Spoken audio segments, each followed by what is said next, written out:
Welcome to Fast Track, brought to you by Aera, the podcast where we help you get into your first home faster. I'm Chereè Kinnear, joined by Aera founder Derek Handley. Hi Chereè, how are you? Good, thanks for joining me. Of course. In this very first episode, we're going to take a look back at everything that's been happening in the news over the past month, how the psychology around owning a home has changed, and Derek's top tip.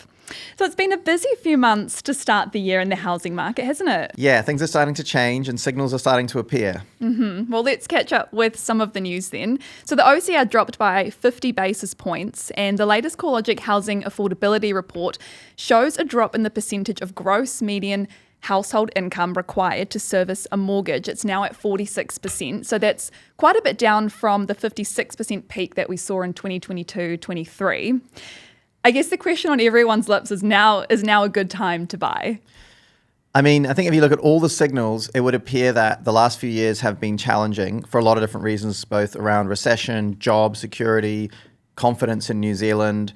And at this point, we seem to be looking at things like turning a corner, both from house prices starting to indicate that they're going to return, the impact of all the cuts in interest rates and the OCR, which is obviously the Reserve Bank interest rate that then flows on to everyone else, starting to go back into people's wallets. Like anyone who had a mortgage is now going to be paying less. Some of those people are going to be paying considerably less. Like if you were paying 7% last year, now you can refix it 4.9 or something.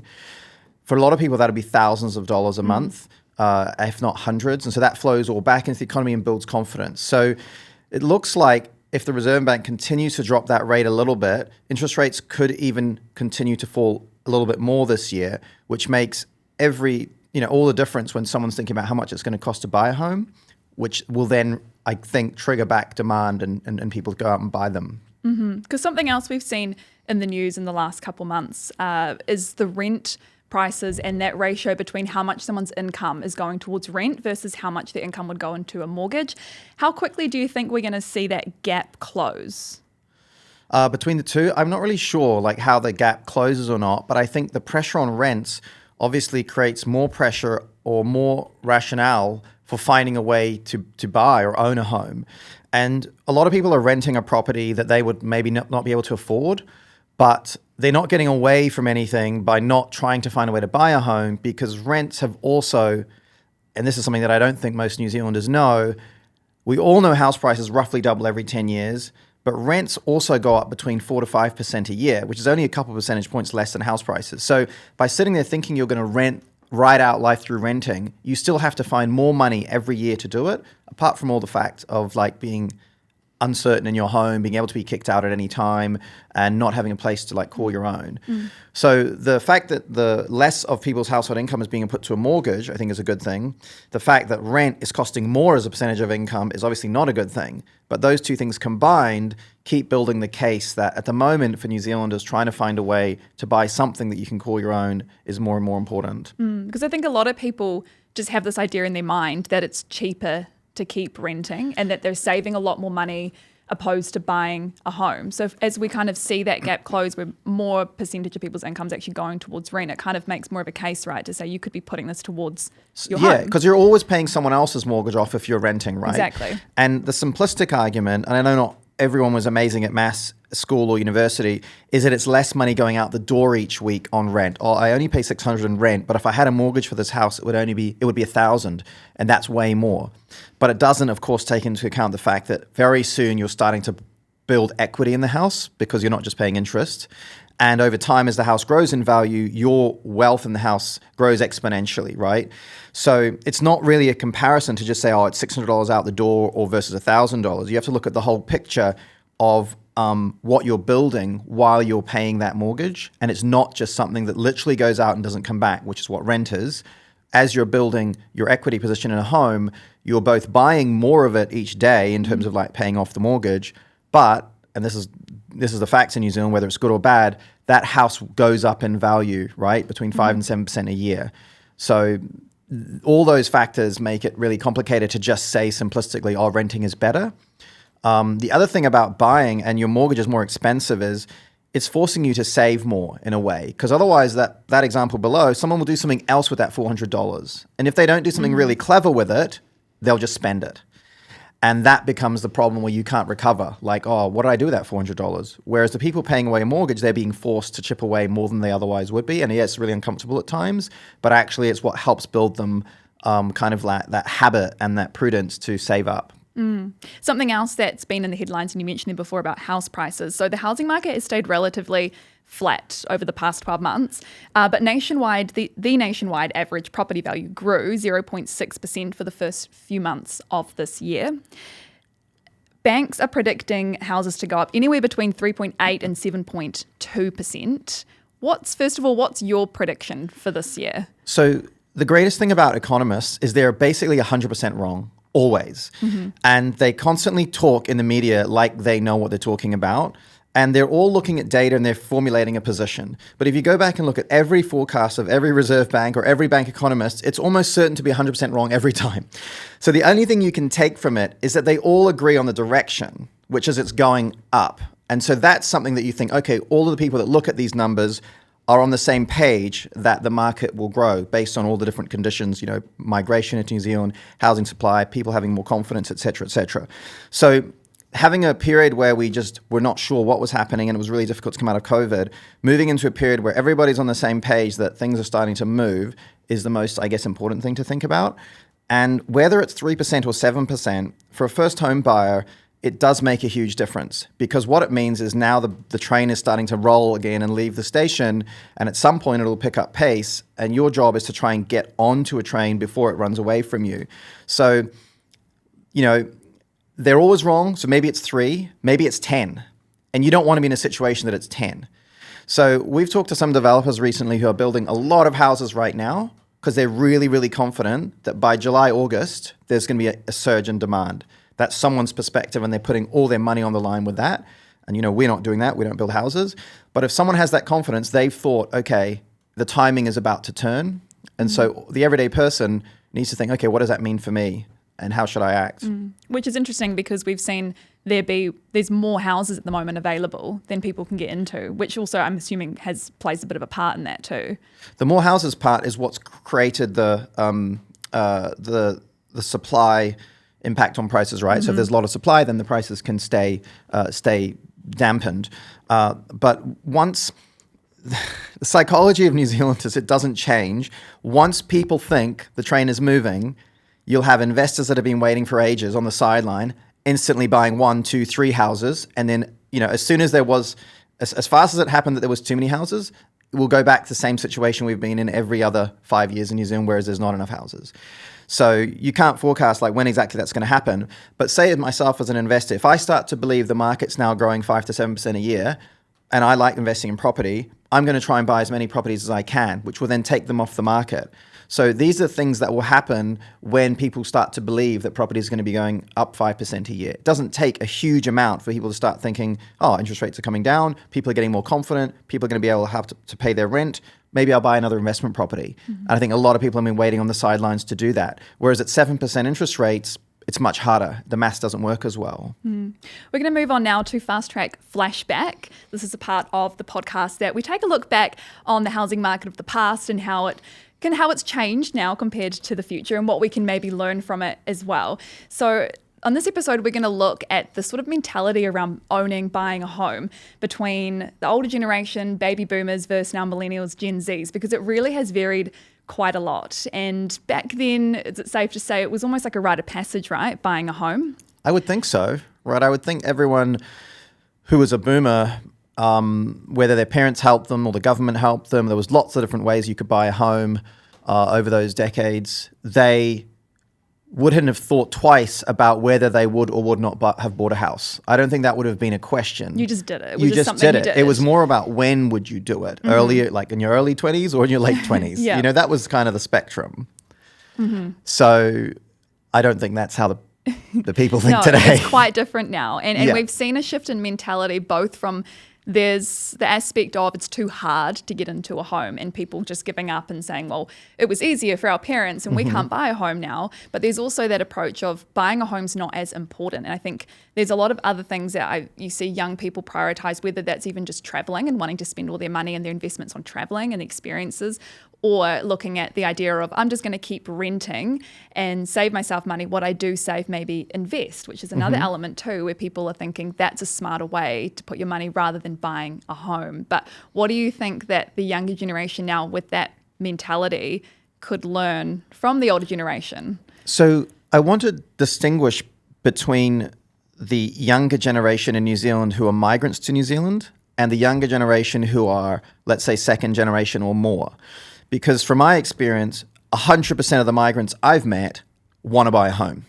So they see that as the most fundamental thing for their family. You know, it's getting a visa, moving to a country, getting a job, getting a home, and then having their kids go to school and, you know, be doctors and lawyers or whatever they want to do to be better for the next generation. So it's not as much just a generational thing, because that same age group, I don't think any of them are saying, I don't want to buy a home. There's Indians, Filipinos, South Africans, they all want to come here and buy a home. There's maybe another genre of New Zealanders who have decided or have heard that it's too hard, and that becomes something that's like, well, how am I ever going to save 150,000 or 200,000? And I think that's where we're trying to challenge that mentality around you buy the cheapest home that you can live with and you buy a brand new one, so you only have to have 10%. You know what the rules are. You're not fighting in an auction. You're not losing out to tender. You actually just go for something that's very clear and you make a plan and you get it. Kind of like the way you bought your first car. The other side of the equation is people who have decided maybe it's not a great lifestyle. It's a lifestyle shift, right? So what does that look like? People deciding they don't want to be tied down. They don't want to have a mortgage. I mean, I don't know. What do you think? Like, that's basically a psychology of I don't necessarily want to be in one place for very long. Yeah, I think that's a big one. And I think for a lot of young people as well, like you look at buying a home as, you know, that's like the biggest purchase and investment you're going to make. And if you get to a certain point in your life, whether it's in your mid or late 20s or even 30s, we've got this amount of money. It's a big thing to go, I'm going to put it all into a home. And I think that's what people get scared of. And with the whole mentality around renting as well, and a lot of people saying like, oh, just rent, it's cheaper. I think there's that kind of, people haven't realized, as you said before, that rent is going up too. And I think the sort of reality check on that's not as widely known, and people go, oh, well, that seems like the easy option. Yeah. So none of it's easy, right? It looks easier to just rent and shy away from buying a home. But then you have longer term implications when you have kids and a family and you realize you actually want a home because you want to be near the neighborhood where the school is and all that stuff, and you don't want to have this thing hanging over your head that you could be kicked out at any time, which happens all the time, and you're moving your family again. The both choices are difficult, right? The renting one looks easier because day to day it's easier and you don't have to forecast what the problem looks like in 7 years. And the buying one looks difficult because it's really hard. It's not a walk in the park to save the deposit and then have the discipline to pay it off. So I think the more people think a bit clearer around, okay, what happens if I do A or B? I do think the ability to invest in shares and all that stuff has made what you can do with your money much more opened up, right? So say 20 years ago, you couldn't really do a lot with it. I mean, I think most people would just have it in the bank, you know, unless you had a bunch of money, maybe you had a share broking account. So you can make good returns by having money in funds and, you know, you can make... It's all on apps now. Yeah, it's all on apps. You just fire it open. Yeah. As long as you don't like start spraying your money on different stocks and stuff. If you just do very basic stuff, you should be able to grow your money 7% a year. But it's just that money. So if you had 50 grand and it was growing 7% a year, that's $3,500 a year. But if you had a house and you used 50 grand to buy a $500,000 house and that house grew 3% a year, you're making 15,000 a year. And so the maths, again, it's too simplistic to say I can earn 7% a year on stocks with my 50 grand that I otherwise would put as a 10% deposit on a $500,000 house, where you make 7% times 5 is 3,500. If you have a $500,000 house and it's going up a few percent, almost immediately you're outstripping the gains you'd have in the stock market. Now, you can't sell it, but that's not the idea. You know, you're trying to build a house and you're trying to build something for your future. That's also something that's a great advantage of having a house. You can't sell it. Because the apps, I can go on now and sell all my shares today if I freak out, or the market's gone down, or I need to buy something, or someone's having a wedding in Fiji and I need $4,000. Then you go and you dip in $4,000 into the 50. Now it's 46, and you don't have the discipline to go, actually, I needed that to be 50. Whereas in the house, you can't just say, I want to sell $4,000 and, you know, go on a holiday. So these are all kind of the pros and cons of the issues. The shares and things make it look better and easier, but when you look at it from a bigger picture, they're both kind of, you know, tricky to compare simplistically. If we move on now to mindset check, talk a little bit about that psychology around owning a home? We've touched a little bit on it already throughout the podcast. What is your number one tip, though, for this month for people to change their mindset or their psychology around buying their first home? I think the thing that's most interesting and maybe, again, challenging is like a home is quite a big, vague idea, right? You could buy homes of any price, anywhere, of any type. And how you buy it is quite like not clear at the beginning. And so without having some real clarity around what a goal is and how you're going to approach it, it becomes amorphous. It becomes like this cloud. So the thing that I think is most critical from a psychology perspective is getting as crystal clear as possible as to what it is you're trying to do. And so if you're thinking, I want to buy my first home, it's got to be much more clear. Like, I think I want to buy my first home that I'm going to spend about $650,000 on, and I'm willing to live in Auckland or Christchurch or whatever to make it happen. And I want to find a way to make it happen in the next 5 years, for example. Or if you're going down to like, I'm going to start saving for my deposit, is vague. It needs to be much more specific. Like, I want to hit that first milestone of $10,000, and I'm going to save $400 a week or $400 a month or whatever it is. And I'm going to do it by cutting these expenses, etc. But I've got a target to hit every week, and I'm going to do it over X period of time. So there's a saying about, eating an elephant, you kind of have to take one bite at a time. It's kind of the same thing. You've got to figure out, first of all, what is the elephant? And then what are those bites? If it's so vague, like I'm saving up for a house, there's no target to hit, and you won't know how you're going to get there. So it builds anxiety. It doesn't build any clarity. And the solution to kind of getting over the idea of how do you get into your first home is at least some clarity. Like, what's the target and what's my initial first goal? So it might be that $10,000, $200 a week, whatever it is. And now $10,000 doesn't solve the problem, but at least gets you to that first rung where you're like, okay, now I've got 5 figures. Okay, actually somewhere along the line, 5 figures is going to get you that first deposit. So it's a huge milestone. So I think those 3 things, specificity, clarity, and like kind of timeline. And it may be that you don't really know what you want. In that case, the goal might be by March, I want to know what kind of house could I afford, where could I afford it, and how could I start? And that's what kind of we help a lot of people figure out at Aera, like what's the roadmap, what's the game plan? Because that can be the hardest part, right? Just knowing where to start. I think for a lot of people it is. For a lot of people it is. They're like, they don't know how much a house is. They don't know how you get there. If they have a lot of debt, it's not clear to them what they do with that. And then... But once you commit something to a plan or commit it to paper, you can then at least start, right? If without, I'm not saying that you shouldn't just start if you're saying I'm starting to save. That's still good, but it's not going to give you the clarity of like, oh, I need to save this much by this date. And then you can be proud of yourself when you hit it and create the next milestone. And I guess it's the same like generally with goal setting, anything in life that you want to achieve. You can't just say I'm going to get there. You need to break it down and like you say, write it down on paper, have the steps there, break it down one piece at a time. I mean, you're a runner, right? So I'm assuming you didn't get up one day. So this is a great analogy. You're not going to go around telling all your friends, I'm going to run a marathon one day. I'm going to run a marathon next year. I'm running a marathon. I'm preparing to run a marathon. But you can't do that without some sort of plan and then show up and say, hey, I'm here to do the marathon. It's pretty similar because buying a house is not a sprint. It's like this whole set of series of things that you've got to do over a period of time. And it's breaking it down into pieces and kind of knowing, what that path might look like. But I think people do find it challenging, which is also why, we're building Aera to help them figure it out.